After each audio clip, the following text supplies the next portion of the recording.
Well, hello, brothers and sisters. So, have you figured it out? Which book of the Bible might not be inspired? I'm referring to Ecclesiastes. I want to do a study in this book, and I'm going to call it Under the Sun. An expression that comes back again and again through the book. Now, I say it might be inspired because many, throughout the past and the present, have questioned the validity of what's going on in this book. Let's see, chapter 12, okay, he speaks of God, that's inspired. But the rest, it's all man-made logic and reasoning and frustrations. It's so pessimistic and negative view of the world. And on top of that, he dares to question godly or biblical wisdom, like the book of Proverbs. And I would say here, we're sure that we don't have a good understanding of Ecclesiastes and of Proverbs. You're probably seeing on my YouTube channel, I'm going through the book. I think we really misunderstood because we have been too quick to see it as just a book of absolutes. Truth. Just live a certain way and you'll be blessed. But that's not the point of the book. Actually, there are many times when it doesn't work. The wise does suffer. The just, the good. That's when Ecclesiastes comes up and says, what do we do then?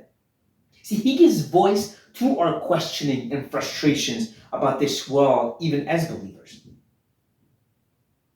It's a bit like the Psalms. Psalms is an inspired voice about our discouragement and our despair, as much as our enjoyment of God. Well, Ecclesiastes here pipes up where we dare not speak, he does, about things, even as believers, where we're questioning, why is God doing this? Why is this working in this way? Doesn't make sense. He does that with words like vanity, or more precisely, havel. We're going to use the Hebrew word for most of this study because it's more than just vanity as in vain or empty. The word speaks of something that's transitory or that can't be grasped per se, that seems meaningless, a bit like smoke. That's actually the image connected to the word. Smoke, you can see it and maybe even smell it if there's an odor to it. But when you come to grab it, there's nothing there. Yet I see it. It is there. And many times, that's the way life is. Things seem like it should be like that. And then when you try to grab hold of this reality, like, you're left with questions. That's about. Now here's my first question, though.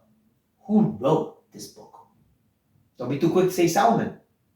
Many nowadays are questioning that, saying that maybe it's just somebody who was pretending to be Solomon, especially the way he uses some of the language in the beginning and the middle of the book. I'm old school. I think it is him. I think it's actually a book of his confessions. You probably know how his life went, right? Many wives, and especially many gods. It kind of ends very badly for him in the historical books, but I think that there was a moment of repentance at the end of his life. And he wrote this as that kind of confession of, I was wrong, God has the truth. Some have even suggested it could be an apologetic book. Because back then, just like today, there were many people with different philosophies, had different beliefs, and they wrote on these things to try to convince people we had the answers. This would be divinely inspired apologetics about belief in Yahweh. To show that even though there's all these difficult questions, he's going to attack them. But ultimately, God has the answers. So who wrote this book? Well, technically, Kohelet. Again, I'm going to use that name in the study many, many times.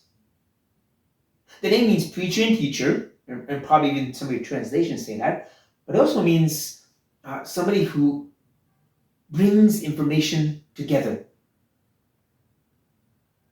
And think of Chronicles. Think of even Luke in the New Testament. How they brought together a lot of information about Israel's history, about the life of Jesus. And then they presented in their own way all this information they got. Well, that's what Kohelet does. He thought all these thoughts he had and frustrations and questions. He brought them all together in his reasonings and he gives it to us. All that put together like a book.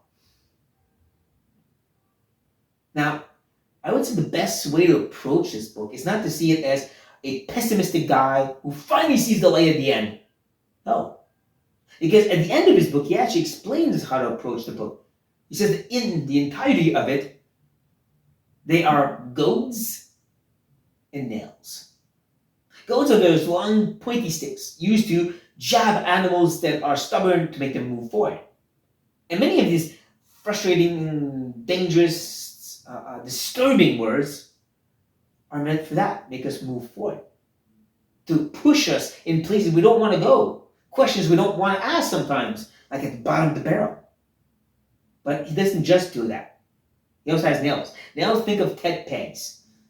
Like those big, solid tent pegs, you put them in the ground and the tents won't move. And he does that. Not just at the end, throughout the book. He'll have a lot of words to make us go forward in our frustrations and questioning, but then he'll give us some truth to solidify us.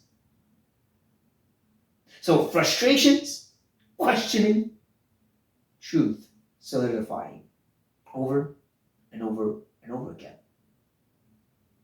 I encourage you, go back to the book, read it again with those kind of information in mind to see how it's not just a negative book, but a great book that will help us to really question our relation with God.